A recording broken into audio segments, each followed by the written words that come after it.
আগামী মরশুমে আরো অনেকবার চেলসি সমর্থকদের এই আইস কোল্ড সেলিব্রেশনটা দেখার জন্য নিজেদেরকে তৈরি রাখতে হবে। কারণ অ্যাস্টন ভিলা এবং ইংল্যান্ডের অ্যাটাকিং সুপারস্টার মর্গান রজার্স নিজের পরবর্তী গন্তব্য হিসাবে চেলসি ফুটবল ক্লাবকেই বেছে নিয়েছেন। অ্যাস্টন ভিলার সঙ্গে চেলসি একটা 117 মিলিয়নের ডিল এগ্রি করেছে, যেটা রজার্সকে এখনো অবধি কোনো ব্রিটিশ প্লেয়ারের জন্য হাইয়েস্ট ট্রান্সফার ফি পাওয়া প্লেয়ার বানিয়ে দিল। এবং পরবর্তী 6 বছরের জন্য উইথ আর option to extend for a further year রজার্সকে আমরা চেলসির ব্লু জার্সিতেই দেখতে চলেছি। এই খবরটা রীতিমতো গ্রাউন্ড ব্রেকিং একটা আপডেট হিসেবে আমাদের সামনে এসেছে। তার কারণ হচ্ছে যে রীতিমতো একটা টাইমে মনে হচ্ছিল যে আর্সেনাল প্রিমিয়ার লিগের ডিফেন্ডিং চ্যাম্পিয়নরা রজার্সের ডিলটাকে সম্পূর্ণভাবে সিকিওর করে ফেলেছে। যেহেতু লেফট উইংয়ে তারা একটা লিয়ান্ডার ট্রসার্ডকে ছেড়ে দিয়েছে, ট্রসার্ডকে রিপ্লেস করার জন্য তারা ওখানে রজার্সটাকেই সব থেকে পোটেনশিয়াল অপশন হিসাবে ধরছিল। তো সেখানে দাঁড়িয়ে চেলসির এরকম সম্পূর্ণ আউট অফ দ্য ব্লু ভাবে এসে ডিলটাকে হাইজ্যাক করে নেওয়া এবং রজার্সকে নিজেদের দলে অন্তর্ভুক্ত করার বিষয়টা কিন্তু গোটা বিশ্ব ফুটবলকেই রীতিমতো চমকে দিয়েছে। আমরা আলোচনা করব সবকিছু নিয়ে। আপনারা দেখছেন সোহম টক্স ফুটবল, আর আপনাদের সাথে আমি আপনাদের বন্ধু সোহম। তো রজার্সের বিষয় নিয়ে আমার প্রথমেই যেটা বলার, যে আমার খুবই পছন্দের একজন প্লেয়ার, স্পেশালি এমন একজন ভার্সাটাইল প্লেয়ার যিনি মাঠের অ্যাটাকিং পজিশনগুলোর মধ্যে যে কোনো পজিশনেই খেলতে পারেন। প্রেফারেবিলিটি তিনি নাম্বার 10 রোলটাতে বা অ্যাটাকিং মিডফিল্ডারের রোলটাতে স্বচ্ছন্দ হলেও বাঁ দিক এবং ডান দিক দুটো উইং দিয়েই তিনি মাঝে মধ্যে নিজের খেলা দেখিয়েছেন। অ্যাস্টন ভিলার হয়ে জেনারেলি বাঁ দিকটা দিয়ে অপারেট করেছেন, এবং এবছর ইংল্যান্ডের হয়ে আমরা তাকে দেখেছি যে সেমিফাইনালে আর্জেন্টিনার সঙ্গে যখন তিনি স্টার্ট করেছিলেন তখন তাকে থমাস টুচেল ডান দিক দিয়ে ইউজ করেছিলেন, এবং এই ডান দিক দিয়ে খেলেই তিনি অ্যান্থনি গর্ডনের জন্য একটা ঠিকানা লেখা ক্রস রেখেছিলেন, যেখান থেকে কিন্তু ইংল্যান্ড সেদিনকে এগিয়ে যায়। তো এই জিনিসটা সম্পূর্ণভাবে প্রমাণ করে দেয় যে তিনি মাঠের প্রত্যেকটা পজিশন দিয়েই খেলতে পারেন, তার সেই ডায়নামিক ব্যাপারটা আছে। আর এক্স্যাক্টলি চেলসির নতুন কোচ জাবি আলোনসোও কিন্তু এই টাইপের প্লেয়ারদেরকেই পছন্দ করেন। কারণ এখনকার ফুটবলে ব্যাপারটা এটা হয়ে গেছে, যেহেতু প্রত্যেকটা কোচই একটা নির্দিষ্ট ফরমেশন মেনটেন করে খেলান না, ম্যাচ ওয়াইজ তারা ট্যাকটিক্যালি অ্যাডাপ্ট করতে ভালোবাসেন। তো সেখানে আলোনসোকে আমরা দেখেছি বায়ার লেভারকুজেনেই বলুন কিংবা রিয়াল মাদ্রিদে সব জায়গাতেই কখনো 3 অ্যাট দ্য ব্যাক বা কখনো 4 অ্যাট দ্য ব্যাক ফরমেশনে আর কি তিনি ট্রাই আউট করে দেখেছেন। তো সেইখানে রজার্সকে নানা রকম রোলেই এবছর চেলসিতে দেখা যাবে বলে আমি মনে করি। এবং এই কথাটা কিন্তু সত্যি আমাকে ভাবাচ্ছে যে কেন আর্সেনালকে ছেড়ে রজার্স এই মুহূর্তে চেলসিকে প্রেফার করলেন। স্পেশালি চেলসি যেহেতু এবার ইউরোপে নেই, মানে চ্যাম্পিয়ন্স লিগ তো বাদ দিন, ইউরোপা লিগ কিংবা কনফারেন্স লিগেও আমরা এবছর চেলসিকে দেখতে পাবো না। মাত্র 3টে কম্পিটিশন, প্রিমিয়ার লিগ এবং দুটো যে ডোমেস্টিক কাপ হয় অর্থাৎ এফএ কাপ এবং লিগ কাপ, সেই 3টে কম্পিটিশনে আমরা মানে চেলসিকে এবার খেলতে দেখতে পাবো। তো সেখানে দাঁড়িয়ে ব্যাপারটা কেন হলো?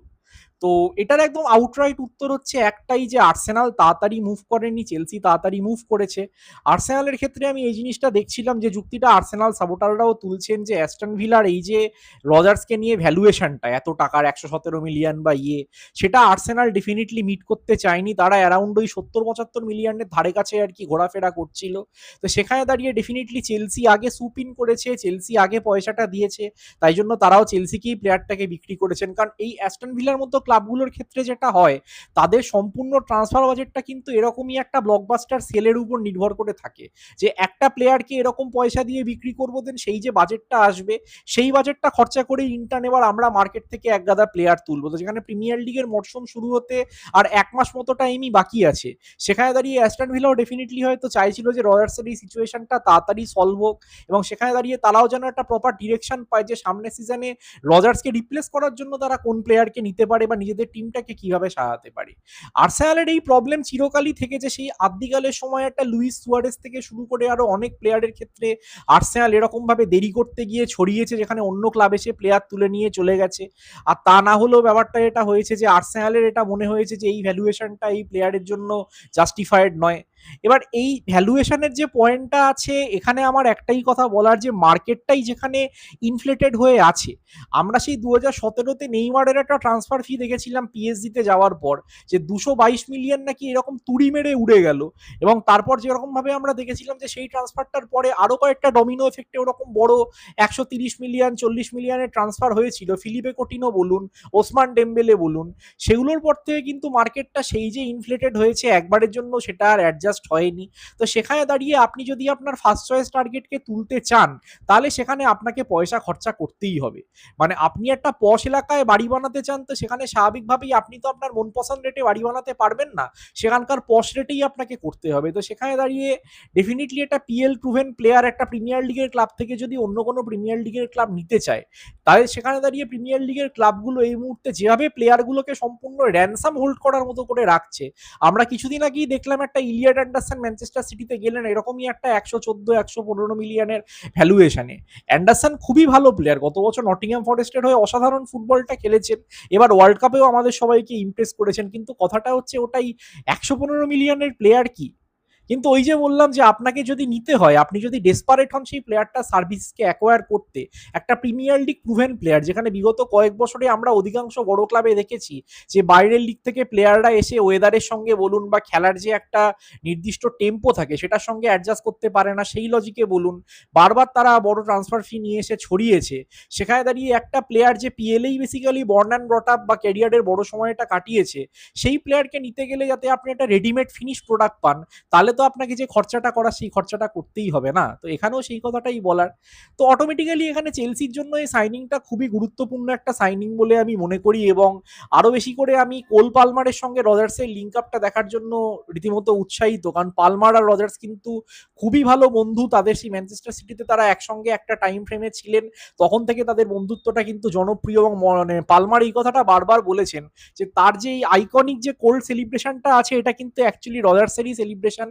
তিনি রজার্সকে একবার এটা মিডলসব্রোতে খেলাকালীন করতে দেখেছিলেন বলে তারপর থেকে তিনি এটা রজার্সের থেকে ধার নেন। তো ফাইনালি রজার্স যখন এবার এসছেন, তো একটা গোলের পর দুজনকে একসঙ্গে ওইভাবে সেলিব্রেট করতে দেখার ইচ্ছেটা কিন্তু মনের মধ্যে আমার রয়েই গেল। গত বছর অ্যাস্টন ভিলার হয়ে তিনি 14টা গোল এবং 12টা অ্যাসিস্ট করেছিলেন, যেটা সম্পূর্ণভাবে প্রমাণ করে দেয় যে তার অলরাউন্ড প্লেটা কতটা ভালো। এবং সেখানে দাঁড়িয়ে যেটা আমি আগেও বললাম যে এরকম একজন ফ্লেক্সিবল প্লেয়ার যিনি ফ্রন্ট লাইনের যে কোনো পজিশনে খেলতে পারেন, সেটা কিন্তু সত্যিই কোথাও না কোথাও গিয়ে একটা চেলসিকে সাহায্য করতে চলেছে।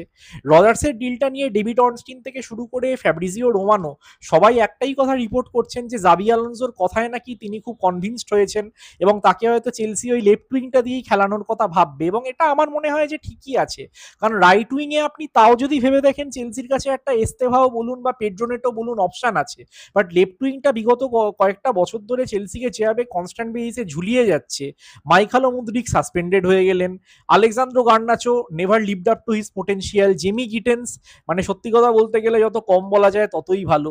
তো সেখানে সেই পজিশনটায় রজার্সের মতো একটা নাম যখন এসছে, তখন আমার কিন্তু সত্যিই মনে হয় যে চেলসি এই জায়গাটায় আর কি রীতিমতো একটা ভালো প্লেয়ারকে পেল।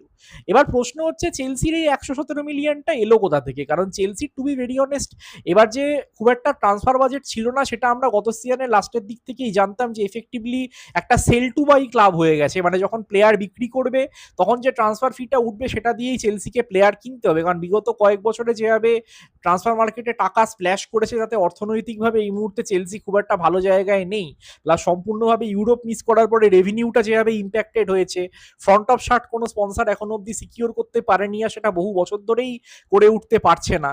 এছাড়াও মানে এই যে স্টেডিয়ামের যে প্রবলেমটা চলছে, স্ট্যামফোর্ড ব্রিজের ক্যাপাসিটি অনুযায়ী যে রেভিনিউটা চেলসির মতো একটা বড় ক্লাবের তোলার কথা, তারা সেই রেভিনিউটা তুলতে পারছে না। এই সমস্ত ফ্যাক্টর মিলিয়ে চেলসির এবছরটা একটু মানে পকেট টাইট আছে। সেখানে দাঁড়িয়ে দুম করেই 117 মিলিয়ন স্পেন্ড করার বিষয়টা আমাকে একটু অবাকই করে বসলো যে এই টাকাটা অ্যাকচুয়ালি কোথায় লুকিয়ে রাখা হয়েছিল।